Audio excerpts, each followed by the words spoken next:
What's new? Not much, getting ready for the fall. So we start up the end of August is Okay. when we're going to get started. And we got about, I don't know, 16, 18 scrimmages set up for the fall. Okay. Cool. So we're going to meet our guys, and we got a lot of new people this year. So we got a lot to work on as far as getting the team together, see who can do what, and get ready for the springtime. As you How know, soon? How with soon do you guys start playing in the fall? we'll start. I don't have the whole schedule yet, but it will probably be the third week of September Okay. in that range, and then we'd go through. We're pretty heavy in October. We got four. We got three NCAA teams on our schedule for the fall. Got Maryland club team, which is usually pretty good, Yeah. and then we'll play a few of the junior colleges in the area. So we gives us a chance to really get see our guys against other players instead of just the inner squads. Yeah. So that's what we're kind of getting ready for Cool. now. Here with John Silk, ABCA Soldier Sports, NJCAA Assistant Coach of the Year from Montgomery College. But John, thanks for jumping on with me. Yeah, I'm happy to be here. Quite an honor. Well deserved. You have two coaches on your staff in Montgomery? We have the head coach is Dan Rascher, and we have our pitching coach Vinny Capozzo. That's what we have. Three of us right now. We sometimes we have four or five, but last year we only had three. Yeah. How do you split up your responsibilities with what you're doing with the program? Well, that's a little bit harder with only three. Um, I handle the outfield and the hitting, and with with Dan, and then as far as the hitting goes, then Dan will handle the infielders, and Vinny will take care of the pitchers. How long have you and Coach Rascher been together? I started there in 2006, fall of 2006. So it's been be 21 years for me in the fall, which is a long time. What were you doing before that? I coached high school ball, coached summer league ball, um, and I was head coach in all those teams. So I coached in the Washington D.C. area. It's called the Washington Catholic Athletic Conference. It's a real good league. It's a even a better basketball league. But I did that for 14 years, and then I had summer ball, the college age in Montgomery County. They had a thing called the major division, and that was college. And you could have a few guys over 23, so it was kind of a college age with some older guys that if they wanted to play. Was it an adjustment for you going from head coach to assistant coach? A little bit. I didn't expect to be here 21 years, to be honest with you. I had a few people call me, come back to some schools, but to be honest with you, I enjoy it. I enjoy the travel that we do. We've had some pretty good teams over the years. We've been to multiple World Series, which is kind of cool, and Texas and North Carolina, and then we went to Enid, Oklahoma in 24. So we've been all around. It's kind of nice. So What were your thoughts on Enid? I'll tell you, I thought you'd ask me that. The barbecue's fabulous. Wherever you eat, my God, the kids loved it.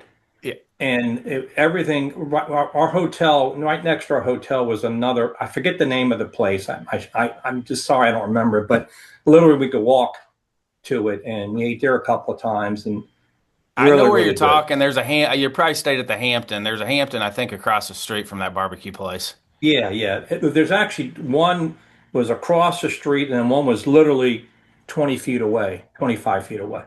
So we ate there, and a lot of other places, of course. But so that was the main thing. It was the barbecue. We ate very well. So and that's one thing the school does. Our school gives us good meal money. We travel well. When we travel, they do everything very nicely for us. We never have more than two guys in a room, so they all feel comfortable. Getting a good night's sleep, getting ready for the games, things of that sort. So there's no complaints there. What do you feel like is the key to having longevity with the staff? Uh, the thing called your inner circle. It's the guys you trust the most. We had a coach years, he passed away in 2013, and Duck Lee, he was a Korean guy, did some scouting for the Dodgers and the Red Sox, and he was kind of like our mentor, and he would say inner circle, take care of yourself, just be careful, your inner circle. That was his big deal, and we learned quite a bit from Duck. He was a good guy, real good guy. What are some other things you learned from him? Oh boy, attention to detail. Duck was one of those guys that was very specific, very detailed, but kind of basic too. Just get what they can do well and focus on that and get them as good as they possibly can. Because a lot of some of the JUCO guys, when they come in, everyone thinks they're not good students, and that's not true. A lot of it is financial, and because years ago, or still, the aid for the colleges for baseball is a lot less than football and basketball. So you have guys are coming there because it's a little bit less. They get exposure, because we always tell these guys, I said, you come to us, we can get you some exposure. Maybe if you get really good, you can get an All-American. Or we've had 8 gold winners, which is really nice. And we've had a couple of Mariucci Elite Hitter Award. They don't have that anymore for JUCO, but we were, I think we won the first 2 of those. So we've had some good players, and that gives them the exposure. So if they want to move on to a 4-year school and play, at least it gives them some numbers and exposure and a chance to be seen by people. What do you attribute to your guys' offensive numbers jumping last spring? Oh my God. Well, we had a little bit physically a bigger team, but we also had a very good trainer, a physical trainer.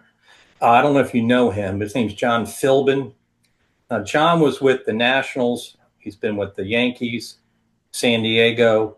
He was with the Redskins years ago. He was also on the Olympic bobsled team back when he was, younger. He was also the coach of the U.S. Olympic bobsled team, and he's got a lot of. So we've known John for quite a while, and this last year he was actually our 4th coach in the sense that he was our trainer, and he would come in. So in the fall, we'd have certain times set up for John to come in and work with the kids and doing all the different things to get them stronger. And especially the guys that weren't as big, that the guys that need it more than, I'd say not more, but there's some of the big guys, they're just strong. But the other guys, we built them up, and I think that's the reason why we had a pretty strong hitting team. A lot of home runs for us. I mean, 91. 91's pretty damn good, and a lot of them were way over the fences. They weren't just. We hit them all around the country. Well, this past season, we decided to go to Florida really early, and we wanted to train in Florida for a few days in January, and then we played in they call it the preseason Florida JUCO thing, which is really good teams, and it gave us a chance for our guys to hit against some pretty good pitching, and we hit a few homers there. We didn't win down there, but it helped us win down the road a little bit. So when we saw some pitchers that weren't quite as good as these guys, we ate them up. So I think that was the combination of all that, with John Philbin doing the workout with the guys, and the kids enjoyed it, and a lot of them did get a lot stronger, and it helped a lot. That's my opinion. Will you guys go back down to Florida? Well, we wanted to, but they moved back the starting date. So now we can't, because when we went down in January, we weren't in school, so it was perfect. But now this year we're in school because they moved the starting of playing games back. So we don't want to push our luck with the administration and take them out of the school the first week. That's just not smart, and it's not good for the players academically. Do you make many tweaks with your hitters when they get on campus, or do you wait for a little bit? Wait, what I like to do, and Dan and I like to see a lot of at bats before we start really doing things, because I think you can overcoach. And then, the kids, as you know, some of them have their own hitting coaches, and they see so many things. So what we try to do is just let them play it out. And then what we tell them is that, when we give you an adjustment, pay attention, because it's been, 50, 60 times they've batted as well as practice time. Then we get to see what they can do, because what we try to do is prepare them for the next level, because certain guys, that are physically stronger, they can do things against certain pitchers that maybe aren't quite as good. And I say, guys, I want you to try this, because this is going to help you next year, or when you go to the 4-year school, if you want to go D1 or D2 or D3, whatever it is. I can kind of let you kind of do the same thing and make yourself feel really good, but sometimes you got to challenge yourself. So we do tweaking just like that every so often, but we do not overcoach. I hate to say that term, but overcoach them too much. And I think that helped a lot for us last year. We just let them kind of do their thing, and then we just see how they worked in the cage. Certain guys, they sit there and they would, a couple of our better hitters, they'd really work in the cage. They weren't just trying to, as I always tell them, I said, no one hits a home run in a cage. We'll just work the whole, up the middle, left, right, the whole works. So a lot of them did that, and we had a few guys from the year before that struggled on certain pitches. So we told this one particular kid who was a good ball player, I said, you're a 400 hitter, but you hit 320 last year. And this is the pitch you got to lay off of. So we threw a lot of those types of pitches and made them take them in batting practice, because part of hitting is taking pitches as opposed to swinging at every pitch in the cage or, on the field. And that, because it's easy. I say it's easy to hit in the cage, but you know what I mean? It's sometimes they got to take a pitch or two to read the ball, see where it is, get their timing down correctly. I'd put up the targets and behind me and stuff, and have them work on trying to hit that, one day maybe up the middle, one day hit this target here type of thing. So we can kind of simulate as best we can, reading the pitch, if it's outside, whatever, take it to the right side or whatever. How much has that been external for you with your hitting, where they're trying to hit external targets? How long have you done that with hitting external targets? I've done that probably now about 6 or 7 years. And I do it because it gives them a visual, and they get kind of excited every so often. I say, good job. And I'll put up, it could be a target that has colors on it or whatever it is. So you go for the black one or go for the red one. Do the best you can, but it helps to help them stay back, and all those terms you hear. So they're thinking when they're hitting in that cage. So in the game, they just react. And the more times we can replicate that, I think that does help them, and it maybe help cut down on the strikeouts. And because what I tell them, I say, guys, you can control your at bat, but not the outcome. So the more times you're hitting the ball hard, the more chance you got a chance to, get on base. Now you could hit the ball 4 times like a rocket, and it could be 4 great plays. But the more often you do that, percentages will help you get better hits. And that's what we're really focused on. And I think that resonated with them a little bit, that they kind of understood that concept. So what you do during the week, or preparing yourself for the game on the weekend or whatever, we're doing these drills or whatever the drill is to prepare you for that. So when you get to the game, you can do the best you can and just hit the ball hard. And, because the other thing I try to do with them, I say, look, there's 3 things before when you're ready to hit. One, obviously, everyone knows you got to have a plan. So have an idea of what you want. You may know the pitcher from playing against the guy a few years ago. Have your plan, or if you're on deck, watch what the pitcher's doing. Don't just be there goofing off. The second thing I tell them, I said, I want you to stay strong. And that simply means what I tell them, I says, when you elect to take a pitch, do your stride, load or whatever, and watch the ball. Try not to lunge over it. I said, what that has tendency to do, it gives the pitcher an idea, that strike zone, but more importantly, sometimes maybe the umpire. Because if the guy has a check swing, a lot of times they'll call you strike.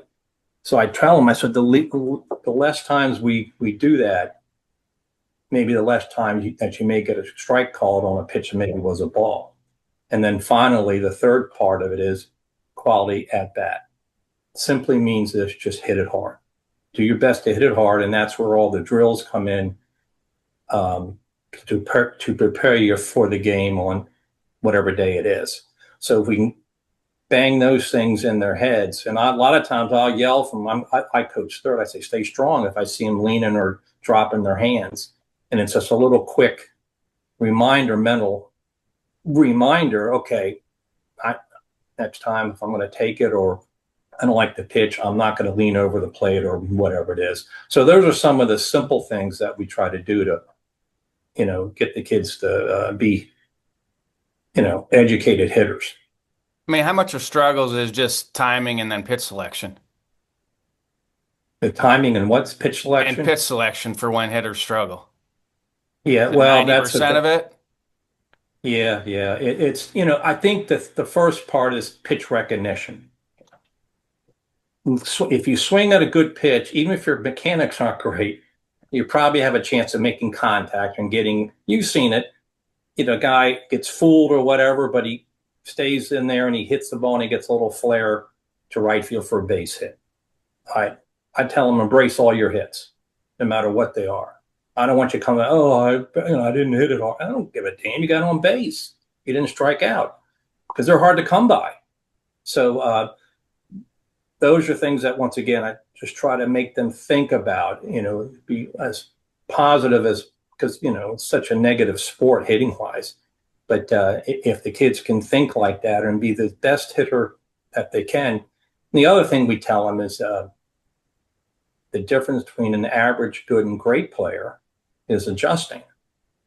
And you have guys that are willing to adjust, but maybe don't have a lot of talent. So they become the best 260 or 270 hitter. Then you have guys that are really good players and they're willing to adjust. They're the ones that go way up. Then you get guys that are pretty good that aren't willing to adjust enough. They know everything. And they're the ones that kind of stay down where they could be up. So I think that's another thing, the adjustment. What's the pitcher throwing? What's the umpire calling? And you can bitch all you want about the umpire. If he's calling the pitch, 2 or 3 inches outside, well, move up to the plate or something. Do something different. So you give a different look to the pitcher or the umpire or whatever it is. But the adjusting, we obviously, most coaches talk about that a lot, but that's what we try to tell these guys. I say, that's the difference. And that's when I mentioned earlier, I want them to be good when they get when they leave us and they go up to a D1 or whatever, and they're facing much better pitching than they're going to see with us on a consistent basis. We see some good pitchers, there's no question, but not like you will on most D1s. We're going to see a few guys in the 90s. Most guys that we face are probably mid 80s, the ones that are good. And but when D1 or D2, or especially on the D1 level, it's going to be consistently 90s for the most part, in that range. So that's what we try to impress upon our guys. When do you have that conversation with a kid who maybe isn't as coachable as another kid, or needs to be, especially if they're going to go to the next level? What's that again? When do you have that conversation with a kid who's maybe not as coachable but needs to hear what they need to do and adjust? Because if they want to keep moving up levels, they're going to have to be at least a little bit coachable to keep moving up. Yeah, there's always a few guys that are, kind of like say know-it-all, or they got the father behind them. And we had I'm not going to mention any name. We had a kid a few years ago, great kid. And we wanted to do so. I'm going to keep this generic, but he would do anything, but we knew from behind the dad was saying other things. And so we kind of be careful how we don't want to offend the father thing, but we say we've been doing this quite a while. We've had multiple All-Americans. I think we got like, I don't know, 45 of them. So we kind of know what we're doing. We're giving you this adjustment. You might want to take this to get a little bit better or become the player that you should become. And like I mentioned just a few minutes ago, we had a kid, like I said, last year before, came back. He was struggling this first year, and I wouldn't say he didn't pay attention, but he kind of did his own thing to a point. And we said, you're a 400 hitter. So we worked on that, and he adjusted. He listened, and he hit like 421 for us. So yeah, that's the hard part sometimes. And, and if they don't listen too much, then we sit them until they listen. If we have one guy that's doing the job, he's a good little ball player, and he's going to help us win because he doesn't either strike out a lot or he does those little things. He's going to play over the guy that may be a little more talented, but then he kind of does his own little thing, which may hurt us down the road, especially when it comes to the playoffs. When it really counts, and you're only going to see the top pitchers on most of the teams. You're not going to see usually the fifth and sixth, pitcher. You're going to see. So you got to be able to hit those guys, or simply move someone up instead of striking out. Or if the guy's on third, you maybe get a fly ball and get a sacrifice instead of trying to hit a home run. You strike out, and there's 2 outs and the guy on third. Fly ball doesn't do us any good. Whatever it is. So those are some of the things we try to impress upon them. Once again, that's we kind of have a resume. You don't. And they don't sometimes like to hear that, but they don't have a resume. And like I said, we have our coaches, especially Coach Rascher, he's got a really good resume, and we have it through the All-Americans we have, the Gold Glove winners, the Elite Hitter Awards. Those are earned. Those are earned awards. It's not given to them. Because a lot of guys, they think there's this bird in the sky that's looking down, and okay, you're going to be first team. No. First, it starts with your coach. The coach recommends the guy. So they remember the kids who are working hard. You're more likely to kind of promote them over someone that's always giving you like a headache. So, those are, we say that to them. I don't know, sometimes they probably think I'm nuts, but it's true. It's true. It comes with your head coach first, and he recommends, someone, and gives to the board, whoever makes all the final calls, and say, I like these guys for this is the reason why. And then the other thing is that the other coaches see these things, and they're voting too. So if a guy does the right things all the time, or a lot of times when they're playing, they remember that. So they're more likely maybe, pass a vote on that way and, get an award that maybe that they wouldn't have got. So that's what we try to, like I said, we try to beat it into their heads as far as that stuff goes. How do you handle teaching situational hitting to your new players? Because probably not a lot of them have had to really work on situational hitting before they get to you. No, that's a good question. Depending on the school that they come from, there are some good schools in our area. Usually the private schools, they're usually the better players as far as playing the game right, or whatever you want to call it. So the other ones, we got to teach them. That's hard. Sometimes if you got a guy on third, and there's a term I use, so work the drill. So we're in practice, we have a guys maybe on, for in our third round of hitting. All right, guys, here's a situation. We got a guy on third, get him in. I don't care how you do it, get him in, whether it's a ground ball, fly ball, whatever it is. And that's the terminology. So during a game, when they say work the drill, so you get up there and, do the best you can. If a guy's on third and the pitcher's a good pitcher and he throws you one on the corner, hit it to the second baseman, get that at RBI. Because, sometimes they're so infatuated with hits. RBIs win games. Hits help, but RBIs, you can win a game without getting a hit. You could have 2 sacrifice flies. You could have a guy get on an error, steal second, pass ball, get the third, hit a fly ball, and then you get a run in.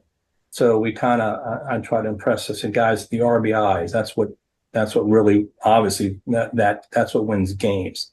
So that's what you got to work on, eliminating the strikeouts as best you can, but look at the situation, look where maybe they have a big shift on, where the pitcher's pitching you, and then, go from there. And, just once again, do the best you can.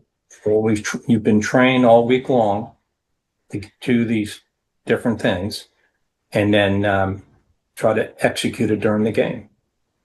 Do you guys bunt much this spring with the amount of home runs you guys hit? We bunted a decent amount. We didn't have to bunt that much. We averaged about 10 runs a game, so which is good. But there's times that we did bunt. Sack, drag, push, all of it.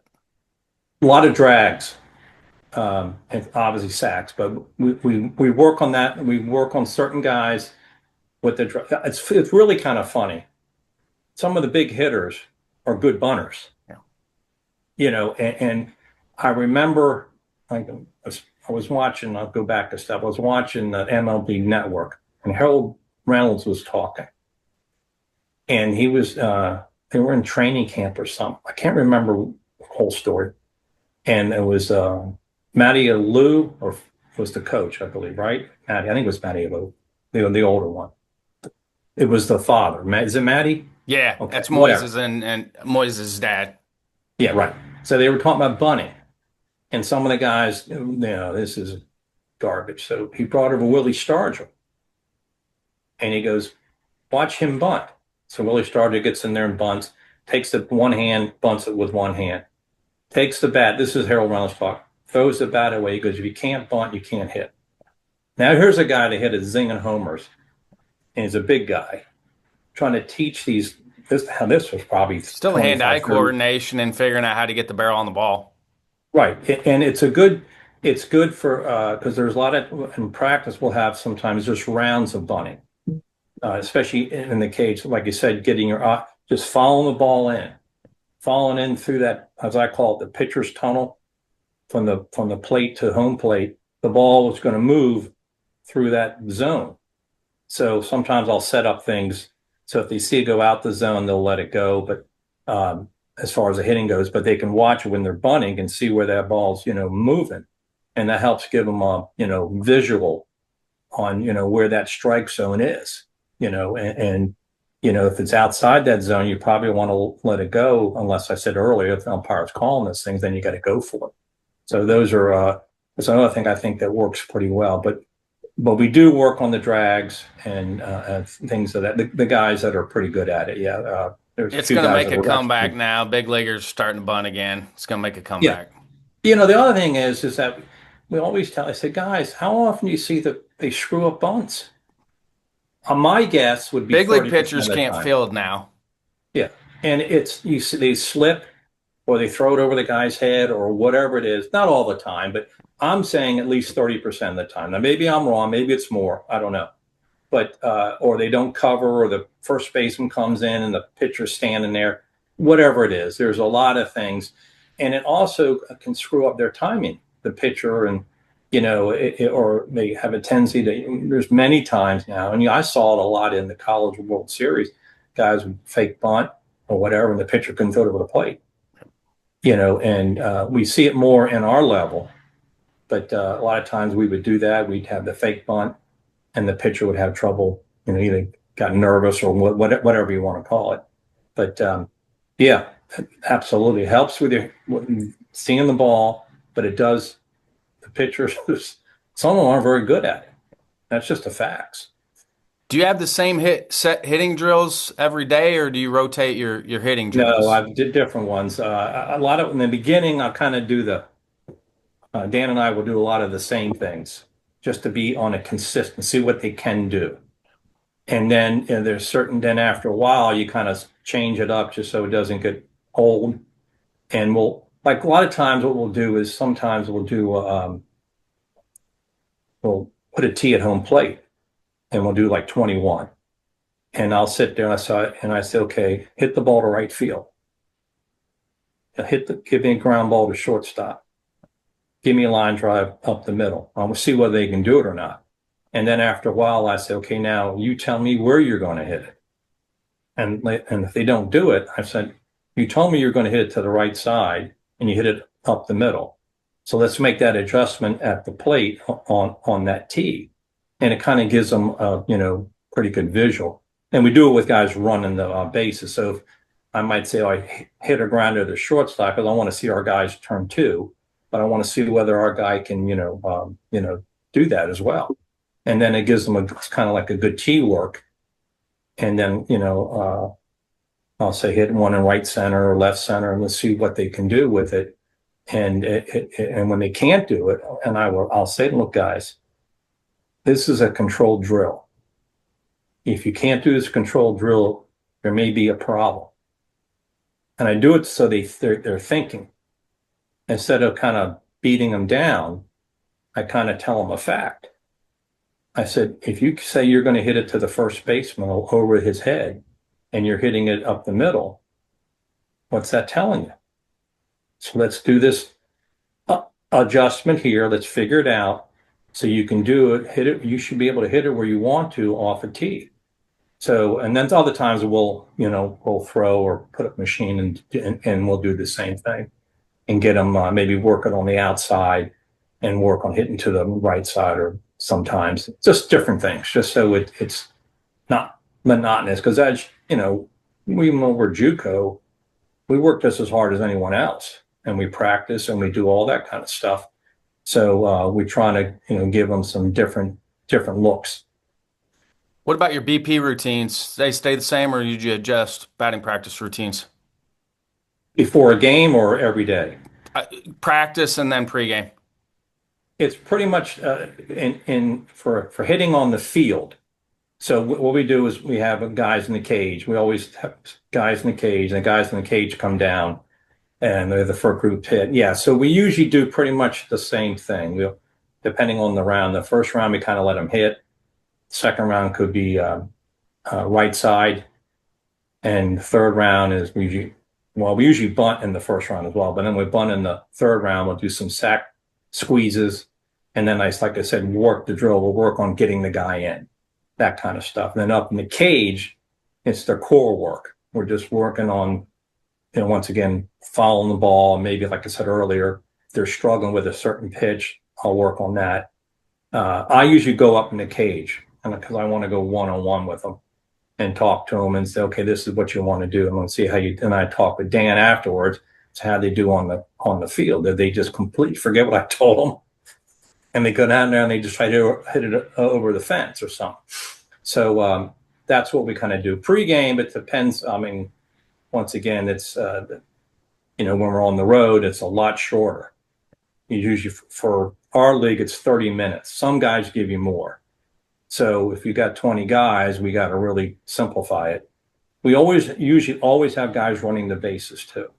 So I'd like for them to see the guys on base and get used to that concept of trying to drive them in. Is that running group, they in the hitting group, or are they a separate group, the running group? Usually a separate group. There's been times where we use the hitting group. We'll have the guys do that as well. It just, sometimes we'll just change it up depending on time and whatever we have to go. If we got to do a quicker one, we might just have the group hitting run. You use machines pregame at all at home, or just all live on? Yeah, I mean, I used to throw it all the time, and I'm glad we use the machines now because my back's done, to be perfectly honest, and it's faster. So in practice, we use the machines quite a bit now, and when we're at home, yes, to answer your question, we do it. It can go pretty quick. We can crank it up a little bit if we know a guy's we're going to face someone pretty hard, so we can get him to do that, and it seemed to work. So we usually have what we do, at least we did last year. We had a cage in the machine and a cage on the field. I mean, a machine in the cage and a machine on the field.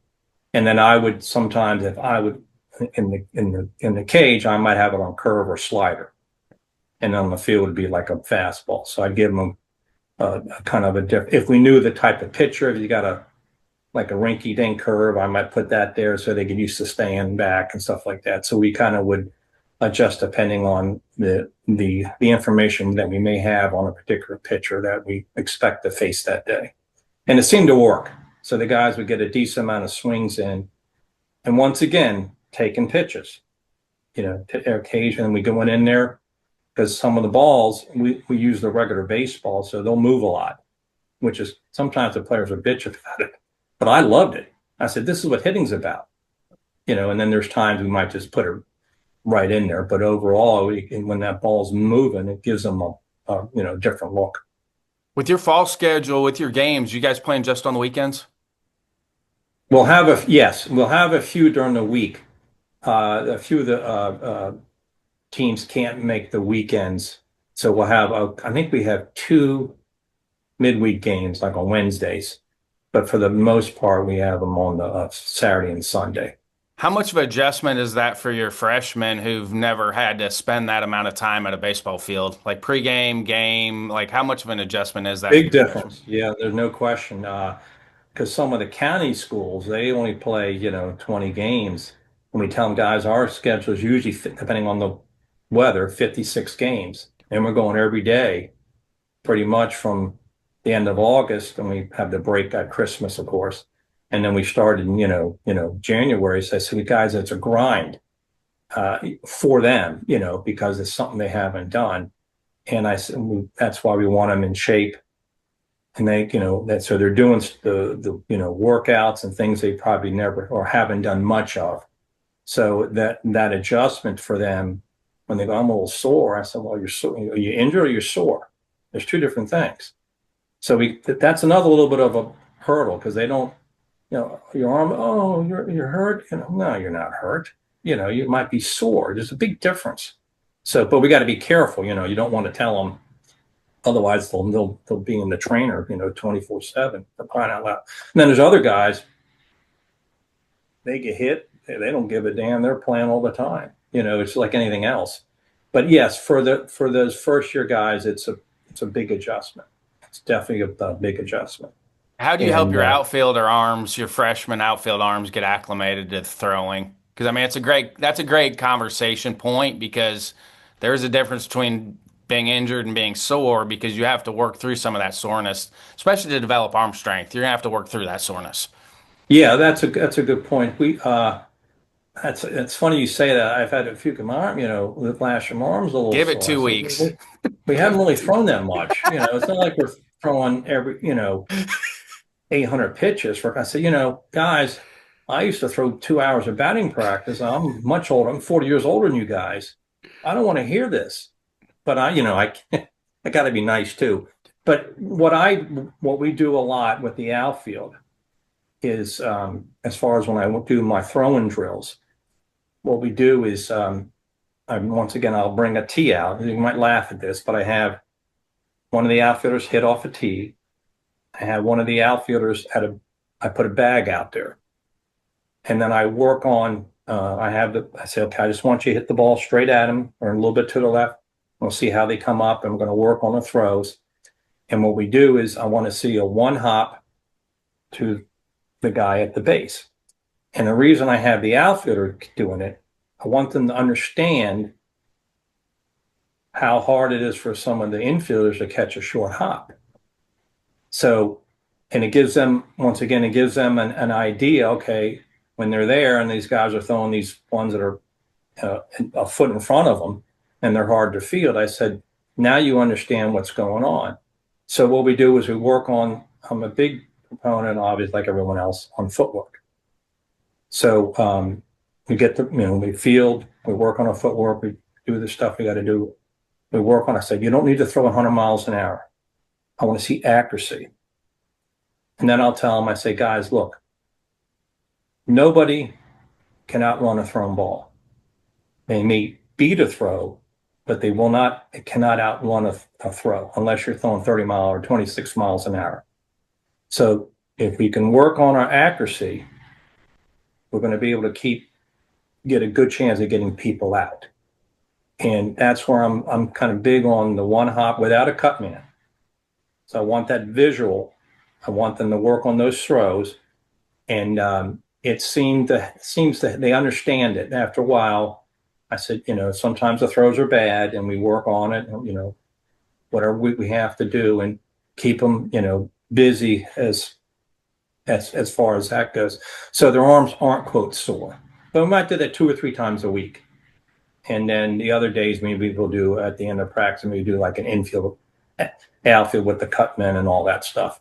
And, we just work on the lead base drill. We tell them, I say, guys, when you have a guy on first and the ball's hit to you, if it's hit at you or towards the base they're going, you got a shot at making a throw. If it goes to your opposite side, the throw goes to second for most times. Now, if it's a slow runner, you know what I mean? There's guys that think they can get to third. Hell, I could throw them out. But, or if they bobble it. So we want to keep that double play in play. So those are the other things we work on with the ground ball work and things like that. And it seems to help. So for the most part, we did it pretty good. You know how they are. They want to throw everybody out, and it doesn't happen. But you can keep them from advancing. And so if we can really work on our throws and get as good as we possibly can in pregame when we throw the ball nice, the other coach may be less likely to take a shot at it. And that's the other thing I kind of tell the guys. I said, the pregame is important. You kind of showing off what you can do, but we want to be as accurate as we possibly can. So maybe they won't take a base, or sometimes that they may try, and if we can get a guy out, great. We threw a few guys out at the plate this year, which is pretty nice. And that's such a big fired up thing for the player, and all. The only time the catcher drops or the pitcher, the outfielders get mad. And I played outfield when I was playing baseball. So I know that was like, if I made a really good throw, I expect that guy to tag him out. But sometimes, everyone makes a mistake or whatever. But that's what I do on that. So once again, 2 or 3 days a week that we'll do that, work on those throws. So, quote, I don't have an issue with their arms, and even then they still get a little sore. Because I had a couple of guys, my arm's sore, coach. But really, we haven't thrown for 2 days. Might be why. Yeah. So we just throw every day. Yeah. You guys take pregame before every game? So yes. You got a 3-game set on a weekend, so your outfielders are throwing the bases before every game? Yes. Love it. We like it. I mean, I know there's some other coaches that don't do that, but I just like them to get out there and once again just air it out a little bit, and get the timing down with the cut men and all that kind of stuff. So obviously everyone screams, hit that cut guy, and we like all coaches. That's all you can do. You just work and let the cut man do the job. Once again, because I keep telling them, once I said it 2 minutes ago, no one outruns a thrown ball. So if you have a good throw to the cut man, and he turns and makes a nice throw to the plate or a third, whatever, you got a better shot at getting them. And if you make it close, umpires usually give you the call if it looks good. And that's what I impress upon them on the one hoppers. I said, if we get that right one hop, sometimes what I'll do is I'll actually put like a bucket out there just to give them an idea where it should land. But it's not like a cut guy.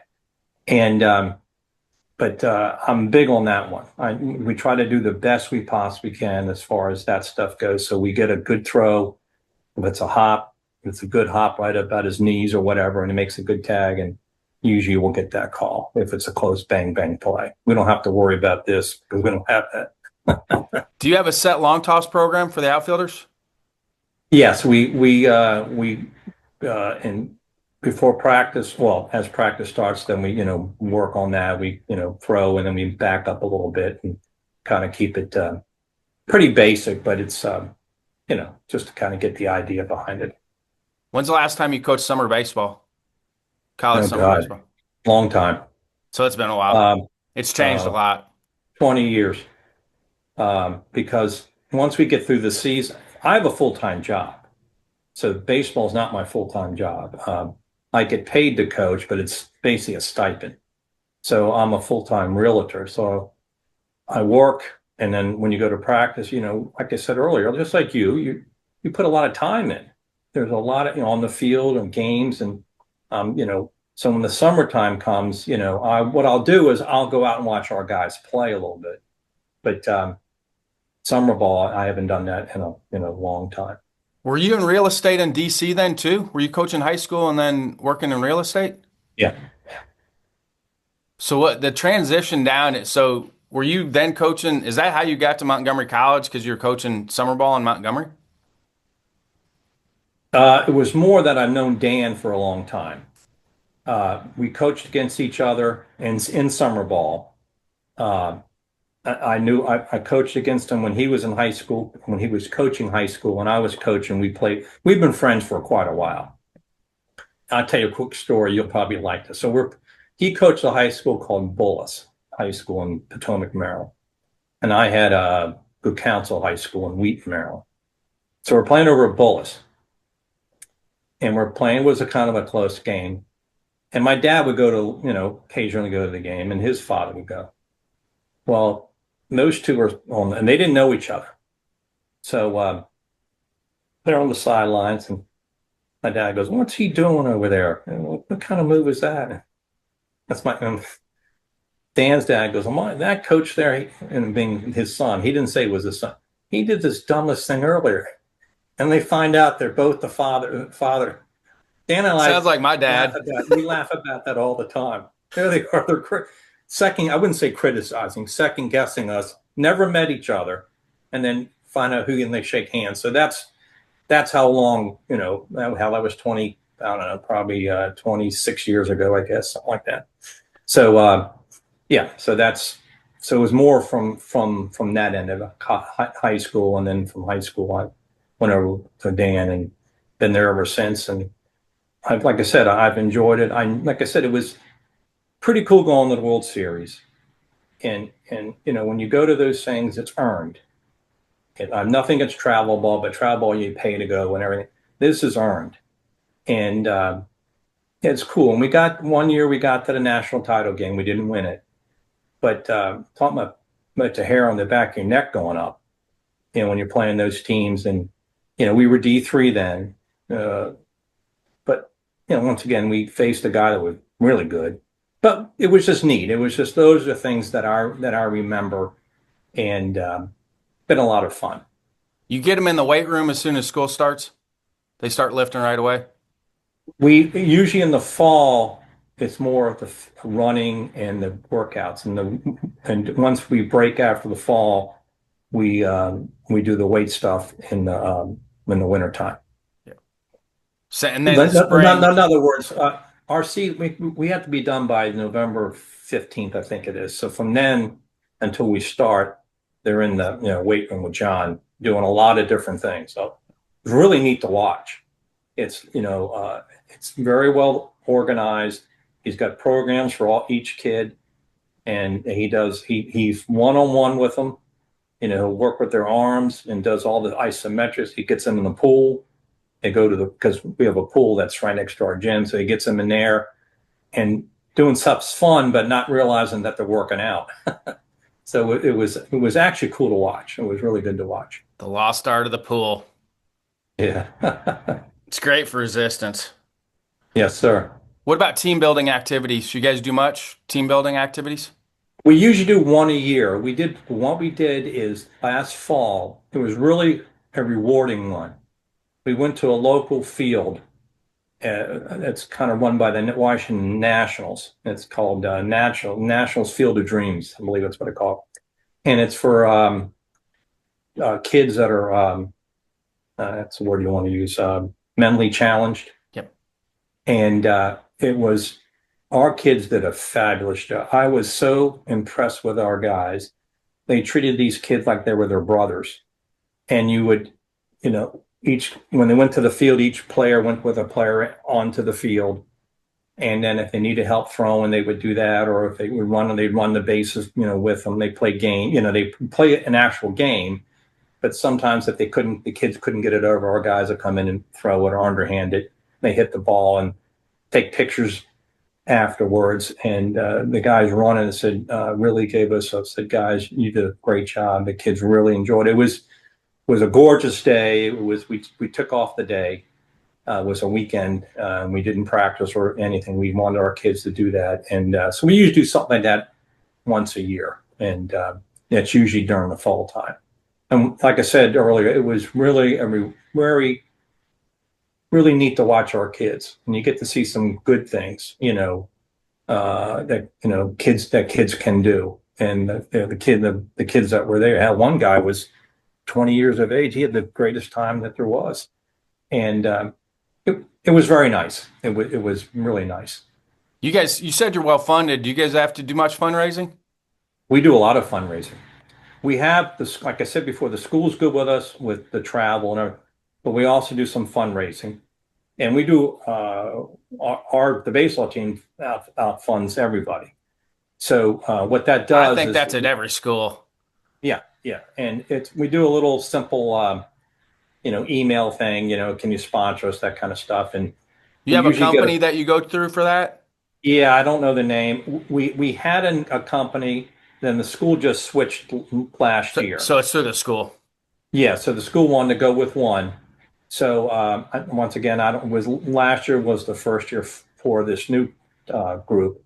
But we usually raise we have some people to give us some that have been donating to us every year. So we have a pretty good fund. So then when we take a trip, that the school usually gives us one big trip a year, and then. So let's say we want to have a weekend series down in North Carolina. They'll pay for that. And then when we go on our spring break, they'll take care of the food and usually the transportation. And then we got to pay for the hotels and things, or the condos or where we're staying at. So like I said, the school, they give the school credit. They actually do a nice job with it. Have you had to change your communication style as the kids have gotten? As you've gotten older and the kids have stayed the same age? Have you had to change your communication style much? Yeah. They've, kids are the same, but it's different. That makes any sense. I will say this: you got to be really careful what you say, because sometimes you might, something you could say 10 years ago, kidding around. Right now, it could be a bad thing. So you have to be kind of smart about it. They have a tendency, in my opinion, to get a little more frustrated nowadays than they did years ago, simply because they have their phones. If they want to get something to eat, they can go on their phone and text Uber Eats and get something 2 minutes later. That's years ago. That wasn't the case. And, once again, we say, guys, when you're playing baseball, you can't text your way out of it. You got to work. You got to be willing to put the time in to get the results. If you're not willing to put the time in, you're not going to get the results unless you're so super talented or you're playing a crappy schedule. So, it's a little bit different in that, but they still say the same things they said 20 years ago, and they still do the dumb things they did 20 or 30 years. I mean, they do things that I did when I was at that age that I can remember, but that's the difference. I'd say once they get frustrated more than they used to. That to me is the big difference. The thing to kind of just to get through it. And I don't imagine that with the D1s and you got the NIL, you're losing guys left and right. Some of the schools at least. I can imagine that's very frustrating. So everyone thinks they're the best player there is, and the reality is some of them aren't. Has recruiting changed much for y'all over the years? Not too much. You stay in the DC metro area for a lot of your kids? Maybe half. We get a lot from Florida. Do you really? Yeah. We've had quite a few from Florida. And sometimes that can work out. And what the funny thing about it is when you get up here, and then March weather here is a lot different than So they have to get through that. They go, my God, it's cold here. I said, well, yeah, it's not Florida. So, but we've had kids all over the place. But I'd say Virginia, we get a Virginia, which is just next door to us. We get a few of them, a few of the out of the county kids. And then the ones that come in, they usually all 3 or 4 will get like an apartment. We can't handle that for them. When on the D2, we can give some financial aid. I mean, the scholarship, and or some financial aid, but we can't handle the housing. We can tell them call this number here, but the guys will typically get 3 or 4 guys in an apartment, and they pay $600 or $700 a month or whatever it is, and that's what we do. That's probably the harder part of that because we can't provide housing for them. So it's usually guys that maybe want to just leave where they are, have a college experience, because our area is pretty nice. There's a lot to do. There's a lot of restaurants up in our field is in Germantown, Maryland. Our school's based in Rockville, Maryland. We have three campuses. So the baseball, well, years ago we used to have 2 baseball teams and 3 basketball teams. So then the school decided to have 1 team for all the sports.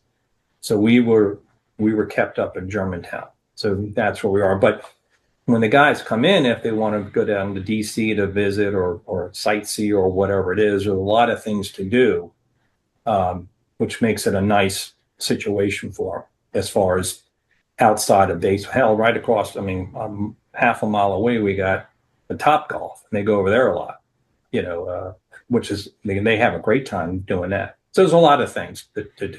So that's what we try to sell it on. And that we've had a lot of All-American. We've got a nice little campus and stuff like that. Do you get out to see many high school games, spring and the summer? Well, our schedule's so heavy, it makes it difficult. We do the best we can.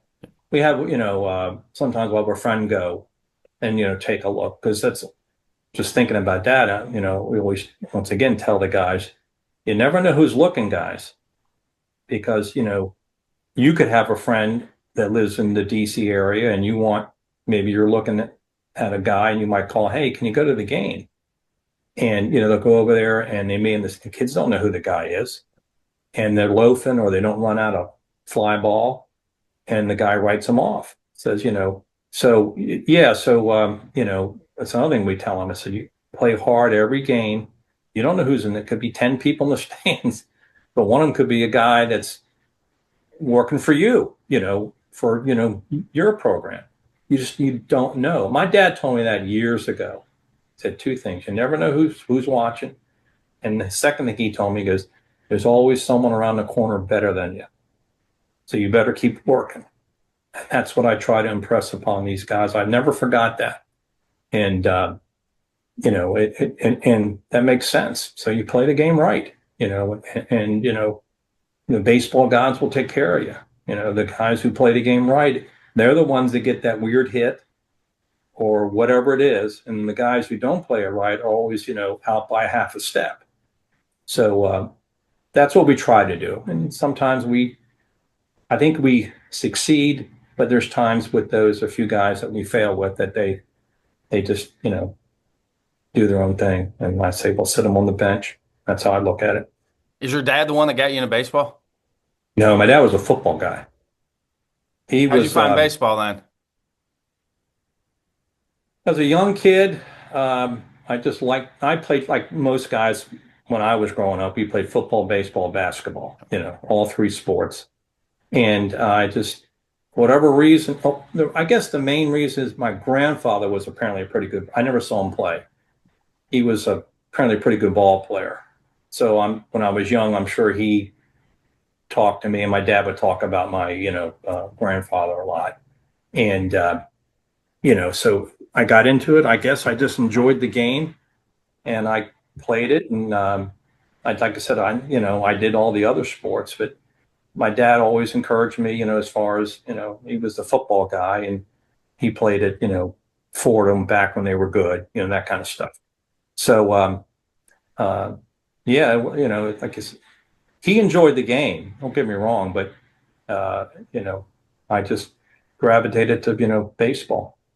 Do you have a fail forward moment, something you thought was going to set you back, but looking back now, it helped you move forward? Could be professional or it could be personal. So Something, something you thought that was going to set you back along the way, but maybe you look up 12 months later, 5 years later, and it was a good thing that happened. oh boy, that's a good question. Not really. And not, I can really Nothing along the way. regrets Nothing in real estate. sometimes. And, yeah, I guess that's a good way of putting it. I Coaching costs me money because usually the spring market is the, better market. So as far as work wise, it costs me time. I do the best I can, but there's times I just can't get the things because, like an idiot, I'm coaching baseball. I have a good wife who encourages me for that, so I have no, problem there. But if I was full time real estate, I'd make a lot more money. I mean, that's just the facts. So like maybe with the real estate end of it, I probably should have stuck just done summer league, and but it gets in your blood, and you want to You've probably strive. had longevity in real estate though by coaching baseball still. Yeah, Recharges your batteries a little bit. yeah. It gives you a little bit of both. It gives you time to get on the field, and if you're going to hit grounders or if I threw batting, I don't, like I said, I don't throw anymore, but you get some exercise in and, all that kind of stuff. So yeah, it gives you a little bit of a break, to say the least. Like I said, but once again, I just enjoy that competition and the striving to get to the World Series and trying to win it. And, hopefully one day that will happen for us. I mean, I don't know. And we'll see what happens. We need 4 or 5 90-mile pitchers. Maybe we can get a better shot. What about evening or morning routines you do every day? You have any set routines in the Me morning or personally, evenings? Yeah, for personal growth. nothing. As far as work goes, or if baseball No, goes. life. You have any No, life routines that you go to in the morning or evenings feel like help you? nothing particular. No, no. I'd say my prayers, That's one. stuff like that. I'm into that. Thanking God for all the good things that I've gotten. And so I do that every Gratitude day. is a big one. I don't think people gravitate to gratitude enough. I Yeah. think you So should be grateful every day. yeah, and that's the one thing I do every day. That I just say thank you. It could be a lot worse. You know? Yes, somebody's always Yeah. got it worse. My dad said it Yeah. all Well, the time. Somebody's right. always got it worse. I tell the kids, the guys, you could be in the Middle East Yeah. and bombs blown over your head. You don't have to worry about hitting the ball. Come on. That's a piece of cake compared to what some people, go through all the time. You guys got it, I'm not saying easy, but you got it nice. You have plenty of food. You got a warm place to, a nice place to live or wherever it is. And yeah, you're going to have your ups and downs at home and everything out, the parents are split or whatever it is. But, look at, try to focus on the good things and deal with the bad things. If you focus on the bad things all the time, it's going to pull you down and it's going to make you a little more bitter than, or sad or whatever the term is. So you deal with the bad things, you focus on the good things. Have you been to the convention much? ABCA convention? Yeah, I've been, the first year I went, I think it was 83. I had friends it was in Houston, 83, 84. I don't remember the year, but I had my friend and because he had just gotten married. So I stayed down at their house and I went to the convention there. And I think it was Nolan Ryan was talking, and it's a Tom House. Yep. They were doing the towel drill and all that stuff. But I learned a lot from that. Just listening to Nolan Ryan, how he never had a sore arm or very seldom. What he did, the bicycles and all that stuff. And so that was the first one that I went to, and I've been to I haven't been to all of them, of course, but I've been to quite a few. We'll be back in DC a couple years. Yeah, Yeah, last year was kind of nice. I was at well, obviously I was there and love Nashville. That's Yeah. my favorite by far. I went to San Diego.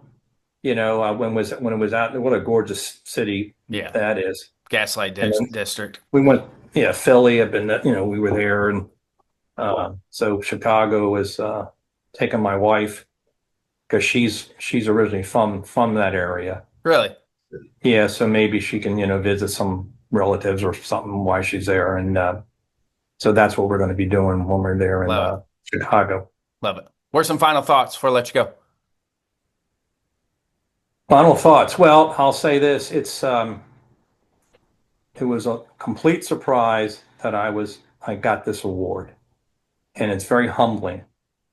And I'm very grateful to Dan Rascher, the head coach, who nominated me. And it's a Matt West, who I don't know if he made the final call or how that worked, but my wife was probably the most excited. And it's funny, I was at her funeral, and my wife couldn't.